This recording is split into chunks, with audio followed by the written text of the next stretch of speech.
புதிய பேருந்து நிலைய கோரிக்கை கேட்கிறோம் கேட்கிறோம் கேட்கிறோம் கேட்கிறோம். கடலூர் சட்டமன்ற தொகுதிக்குள் புதிய பேருந்து நிலையம் அமைத்திட புதிய பேருந்து நிலையம் அமைந்த கேட்கின்றோம் கேட்கின்றோம் கேட்கின்றோம் கேட்கின்றோம். கடலூர் மக்கள் பெரிதும் விரும்பும் மக்கள் பெரிதும் விரும்பும் மாதிரி குப்பம் பகுதியிலோ ஆட்சியர் அலுவலகம் அருகிலோ கோண்டூர் நகப்பட்டு பகுதியிலோ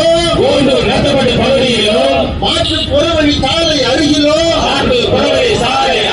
புதிய பேருந்து நிலையம் அமைத்திட கேட்கின்றோம் கேட்கின்றோம் தமிழக அரசை கேட்கின்றோம் மாநகர ஆட்சியை கேட்கின்றோம்